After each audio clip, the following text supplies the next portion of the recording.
Initially, I didn't really know what I wanted to do with this film. All I know was that 20 years ago, I was attacked on the streets as part of a gay bashing, and that there was something about this incident that said this needs to be explored.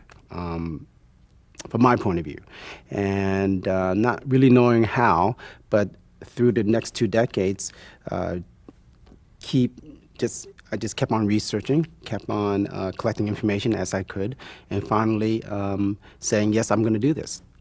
Going to Texas and then attending a trial of one of the cases and meeting the murderer face to face during a 2-week stretch of time. Seeing that this person wasn't this monster, it was a human being. We can't deny that these people are human beings, and they walk amongst us, and they are us. They're a product of what we are. And that's when it struck me that this is what I want to do. I want to go straight to the source and see what it's all about. One of the, we're not sure what to call this film yet, trying to figure out what a title would be. We were thinking about calling it Licensed to Kill. What does that mean to you? In the title, Licensed to Kill, I wanted to make available to the audience the opportunity to really think about what the film is saying. This license, who is issuing this license, and who is taking this license out? Who is paying for the renewal fees? Is it going to go on, or is it going to be canceled? For me to sit here now and to even think about, accepting something that, for me, is horrendous, You don't have a license to kill. Nobody has a license to kill, One of the things we had to do was choose the men for the film. And I think I could have very easily chosen religious fanatics or political fanatics or neo-Nazis. There are cases like those. But I didn't choose to do that. I purposely went to see the men who we think of as normal, who we see walking down the streets every day, who are our neighbors, a 7-Eleven manager, a sergeant in the Army, who could be your cousin or your father or your nephew or son. And I did this because I wanted to show how normal this type of behavior was. And I put quotes around that word normal. And I wanted to show how common it was, that it's nothing that we can just shut away and say, oh, that's not us. That would have been too easy. And I didn't want that excuse given to the audience. I remember the first interview I conducted for this film, and it was with and the Army sergeant who actually massacred 4 people in a restaurant, and that could be pretty frightening to think about. But the moment I stepped in the room, for some reason it was very relaxed. And I think it was because after 20 years of thinking about this, after 20 years of researching this topic, I was ready to meet these men. Let's see. Another statement. At one point she heard the defendant say in a very angry or malicious way, I want it so quiet in here I want to hear a pin drop.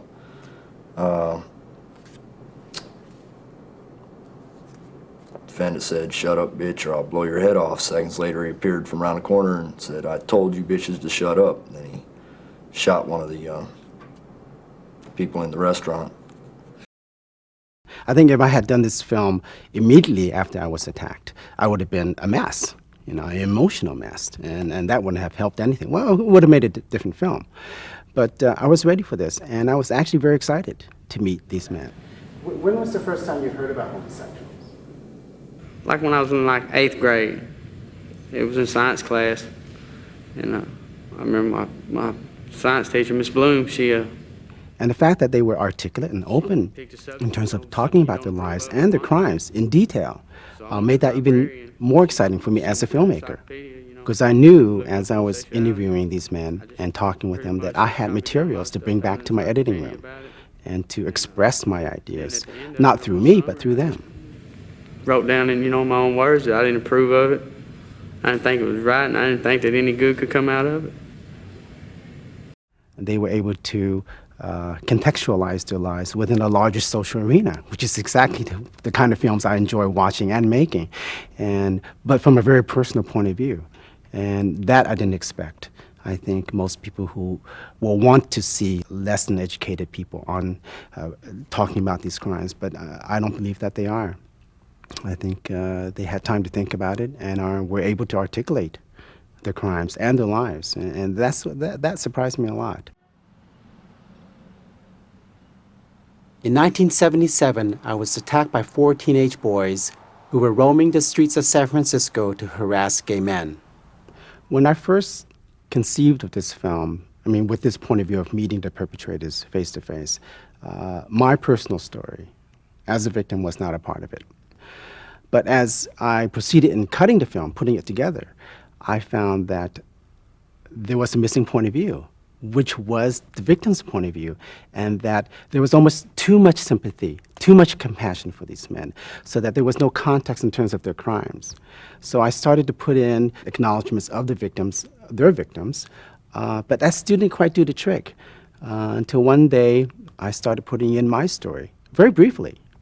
And so last year, I decided to do what was most difficult, to actually meet the men whose contempt for homosexuals led them to kill people like me.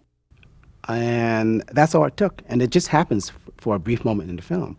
But what that did was really contextualize the whole film, that it wasn't just meeting these men on camera, but it was meeting them face to face from a victim's point of view. But I think in my construction of this film, I did relinquish a lot of the point of view and allowed the men in the film to take control. I think in the interview process, they led me through the interview, not me. I was the facilitator. Mentally, I'm just a lot healthier now because everybody knows. Every inmate in this prison, when they see me, unless they're brand new, knows about some of these issues, especially my health issue, which is the most well discussed. And I was there to give them that forum, to let them express their point of view. And religion is a vicious thing. And you say that as a religious person. Yes, but I don't subscribe to some of those views as much anymore. I mean, there's two sides. There is a condemnation, but there's also a acceptance and a love of the person's vulnerability. And in the making of the film, the same thing. I had in my editing room pictures of them on the wall in front of me. And oftentimes I would, if I'm stuck on a certain section, I would say, "Hey, Jeffrey, is this the way you told me the story?" And imagining him saying, "Yes, this is the way." Or imagining them, if this was finished, and if I showed it to them in the same room, would they say, "You've manipulated my story. The media has done it again." I didn't want them to say that. I want them to say, "Well, this is the story I told Arthur. This is the story I told that day." In choosing the visual elements for this film, I chose things that were available and most of all that were real. I, in fact, initially did not include any of the scene of the crime photos because they're very horrible to look at. They're not just some horror movie that Hollywood spits out. These are real and not quite as bloody perhaps, but because we know they're real, they're that much more heartfelt. And I didn't really want to look at them as a filmmaker in terms of research, but I forced myself to. I felt that audiences needed to know that this is what happens. As a filmmaker who's also Asian American, I'm often asked to compare the different oppressions as though one oppression is better than the other, right? And in terms of this film, which deals specifically with gay bashing and anti-gay behavior, I'm asked that question. And I think as a filmmaker, I had to have a point of view on that. And my point of view that, yes, it is different. Not necessarily more in terms of its intensity, but it is different because it's a behavior pattern that's sanctioned by government entities, by religious organizations, by head of households, by teachers. And I don't know of any prejudice that is really endorsed by all these different elements of our society, these different structures of our society. And that's what makes it different from, let's say, prejudice against a person because he's Asian. It's very different. And there's always been a debate about, well, don't mix anti-gay behavior with racial prejudice because we don't want to be a part of that. And I can see that. And I can see that it is very different. It's more encompassing. It just covers many different stratas of our society. And it's approved. See, it's approved.